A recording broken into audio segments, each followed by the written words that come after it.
Hey y'all, welcome to my YouTube channel. Welcome back if you've been watching my YouTube videos. First off, I just want to say thank y'all for almost 100 subscribers. Like, I think right now I'm at 98 and only need 2 more to have 100. This is tips and tricks on how I saved up for my first car, so I thought that maybe I could make a video to help other people save up for their first car or get a first car. So that first tip I'm gonna start off with when it comes to saving for a car or getting your first car is to be for real. Like, be honest with yourself. You cannot save for a car or, you know, take the steps to save up for a car if you actually don't want a car. So the first step would be just actually want a car, because I think people fall in love with this fairy tale of, oh, I want a car, or I want to save for a car, I want to do this, I want to do that, I want to do this, but they're not actually for real. You know what I'm saying? They just like the idea of wanting a car, they don't actually want to own a car, they don't want to save up to buy the car, they don't want to take the steps and sacrifices that it takes to buy a car. For that second tip I have is to save.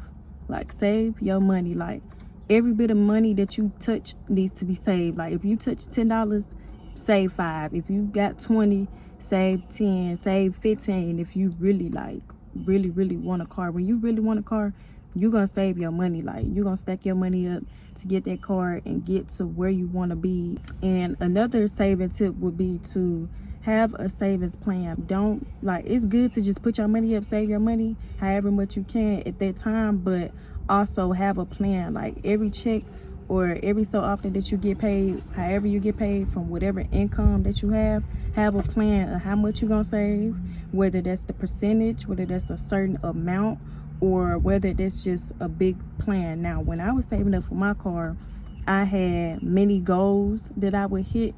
Like, when I got paid weekly, so I had like goals every week. Like, this week I'm gonna say this, next week I'm gonna say this. You know what I'm saying? Like, it's good to always set them mini milestones, so that if you just got this huge amount of money that you want to save and you thinking about that big number, it's good to break that down into pieces so that you can get to that number gradually. Don't be afraid to ask for help. Don't be afraid to say, like, when I was saving for my car, I was putting up like majority of my checks, so much that I was dang near broke while I was saving up for my car. So I would ask my mom, like, to buy my food or to buy my stuff. They would support me. They'll pay for my stuff, or they'll be like, oh, I got you, girl. I know you saving up your money. With them, the type of people that you want to hang around. If you scared to ask for help, not only just financial help, but help, like, ask your other peers, like, girl, how did you save up for your car, or where did you get your car? You know, find out this type of information. Like, if you want a cash car, if you want to finance the car, if you want to pay a note, if you want to take the route of anything, literally, like how to save, how to do this, how to do that, it's okay to ask, because I know a lot of people be ashamed or asking somebody younger than them. A lot of people older than me have asked me about my car, and I don't feel no type of way. I feel like that's natural, that's normal. It's okay to ask for help. It's okay to ask for support. You know what I'm saying? Like, not begging, but if you're around the right people, they will answer your questions. They will help you.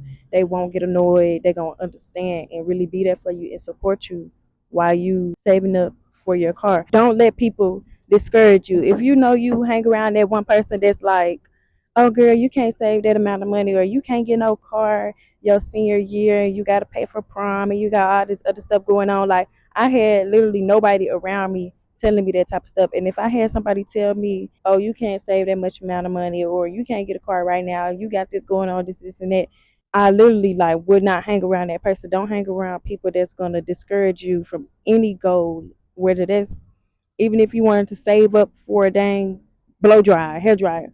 Don't hang around those people that's gonna discourage you. Don't hang around people that's gonna put you down, because at the end of the day, they probably can't themselves. People project on you what they really feel about themselves. So don't hang around people that's gonna discourage you.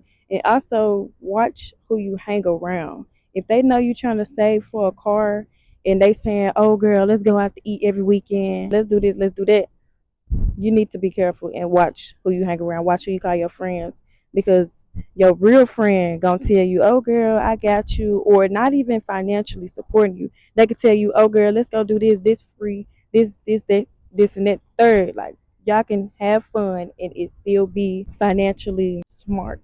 You can have fun and still save your money. You can do this and do anything and still save for a car. Don't let nobody tell you that you cannot, because you can. Discipline is another big factor when it comes to saving money, when it comes to building a new habit. If you ain't never saved money a day in your life, like you never put $1 up, you always was spending, it's gonna be hard. Like you really have to discipline yourself into putting your money up and not touching it. Like it was times where I literally put money up and then I saved it the same day.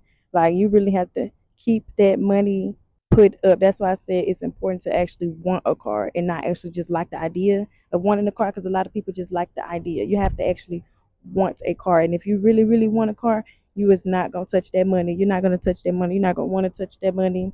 Think about them times where you had to ask for rides, when you had to beg people to take you to work or beg people for job interviews. Just think about times that made you want a car. So I think this is gonna be the end of this video. Those are a few tips, tricks, and advice on how I personally got my car. Thank you for tuning in on this video. I hope I gave some good advice. And if you bought a car using some of this advice that I gave you, then just let me know down in the comments. You can come back and comment.